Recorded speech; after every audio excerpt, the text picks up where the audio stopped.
What's up guys, Chris here from Mainly Mesh. I've got an ECD Mirage and some leather patches on my shirt, which means we're about to get smart.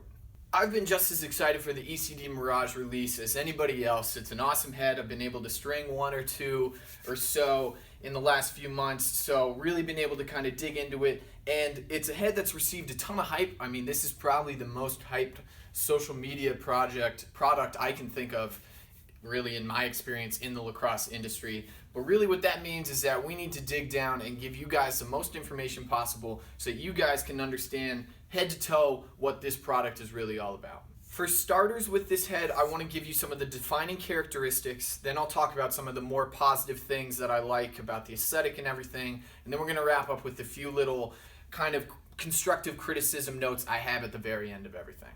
As far as defining characteristics go, the first thing you're going to notice when you pick up this head is the face shape, right? So it has this kind of higher flare, not as tight as the CEO per se, but something a little bit more reminiscent of like a Warrior Nas head, where it's not that wide in the throat and it stays pretty pinched all the way up.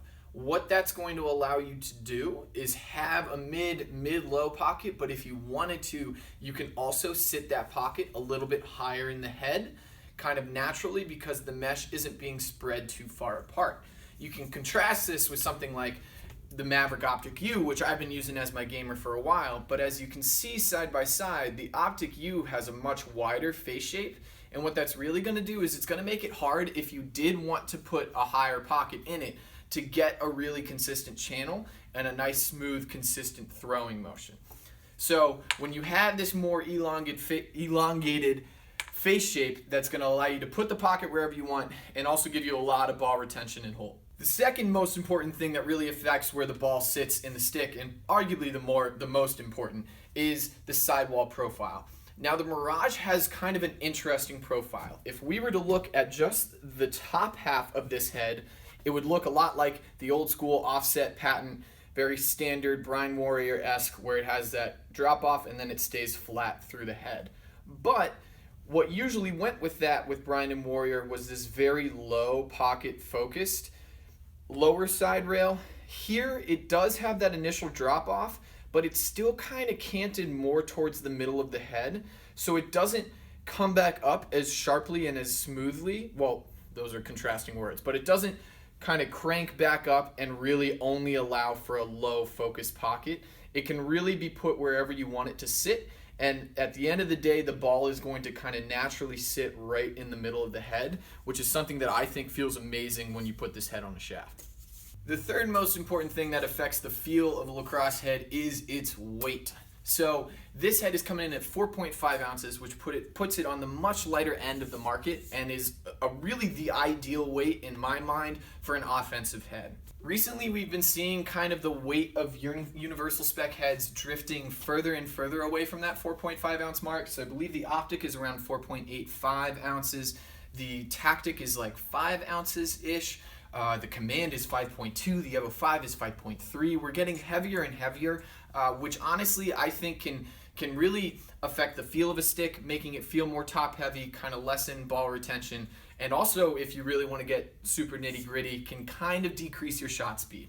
You're not going to have that issue with this head, and it's something that when you throw it on a shaft, it's really going to create a very well-balanced stick. And just throwing this head on at 4.5 ounces versus throwing a 5 ounce head on a shaft is going to give the overall stick a lot better feel, in my personal opinion, because I do like that kind of center of gravity of the shaft pushed a little bit lower than average. And as far as competition goes in that weight range, really I can't think of too many mainstream heads coming in that weight other than like the OG Clutch. Like I said, most of these universal heads are kind of pushing back towards the heavier end. The Recon by Wolf Athletics did just release at 4.55 ounces, so that's also a similar weight class, but there really isn't too much competition there. As far as stringability goes, they've been using the tagline built by stringers for stringers, and for 95% of this head, I would completely agree, and I think they nailed a lot of aspects.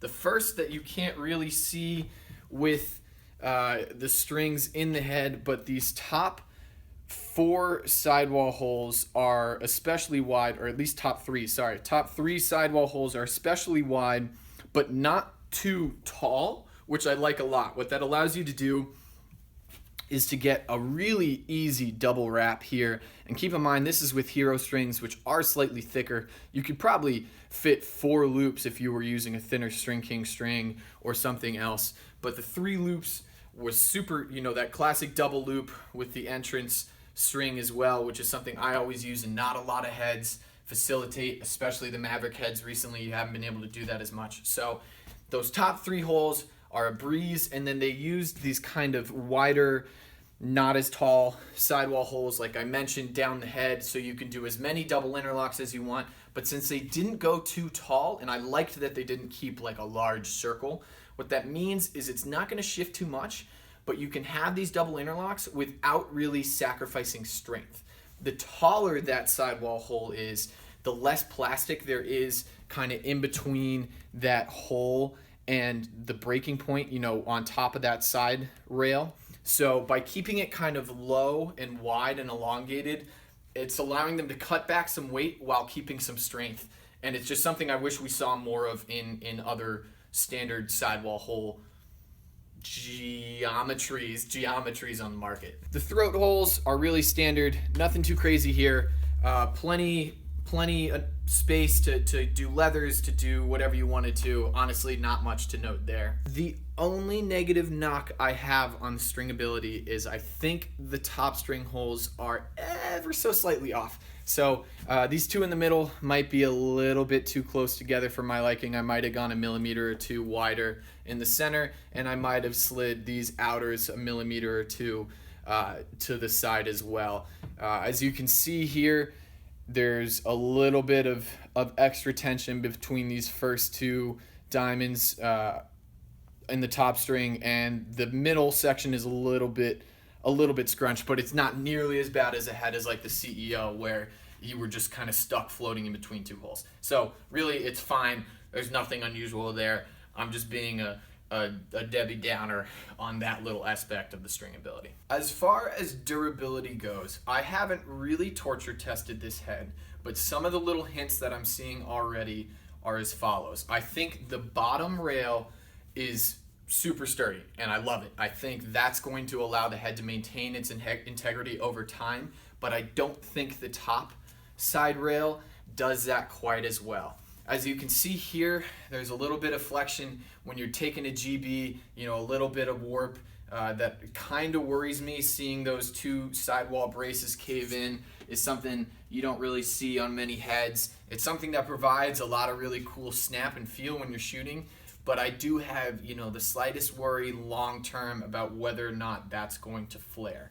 That being said, I can't really think of another head that has top flare like that, so it might just be that the forces in a lacrosse head aren't really focused too much on that top rail, and actually East Coast Dice has nailed it by reducing some of the weight up there while keeping a really sturdy bottom rail. So I wouldn't worry too much about it. It's just something I would keep in mind when purchasing this head. It's not, it's not something that I would recommend for a defensive player at all. I would not use this for LSM, and they, East Coast Dice is straight up about this. This is not a defensive head at all. So that's really more of why I'm saying this, but I think it's something that should be fine on the offensive end, especially since that lower side rail is so bulked up. Finally, my only negative comment on this head is the scoop.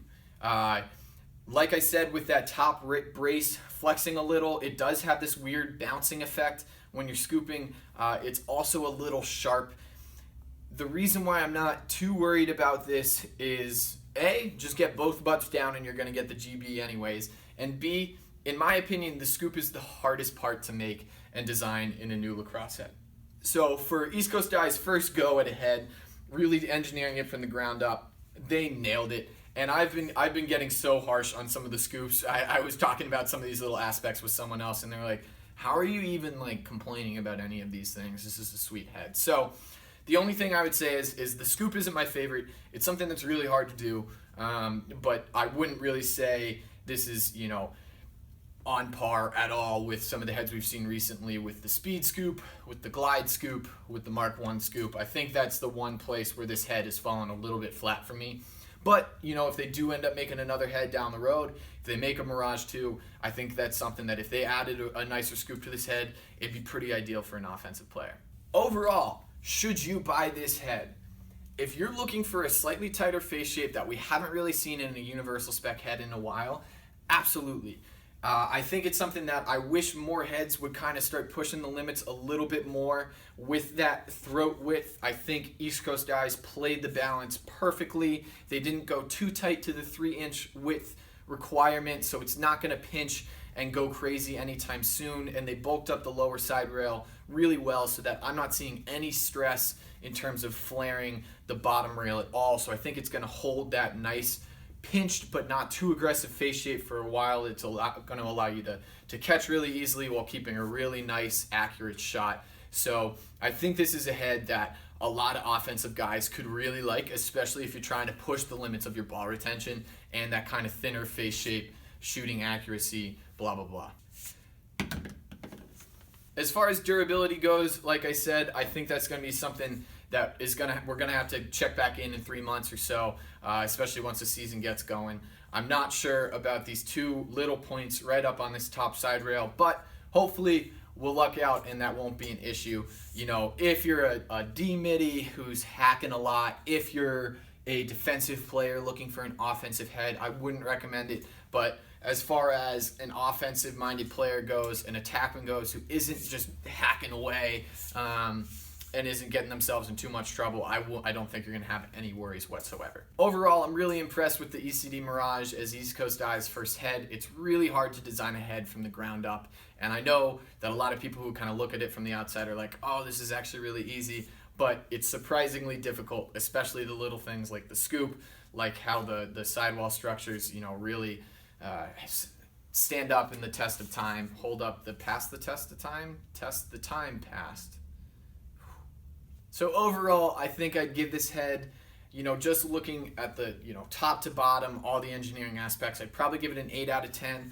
But because of the more pinched face shape, which I really think is going to apply to more of a niche player, I still don't know how to pronounce that word. But this head really is designed for that exclusively offensive-minded player, and because of that, I'm going to give it a 9 out of 10 because I do think it offers something new and slightly different that we haven't seen in a while, and it's something that's really going to fill the needs of a certain type of player. So that's really all I ever look for in a head, and I think East Coast Eyes knocked that aspect out of the park.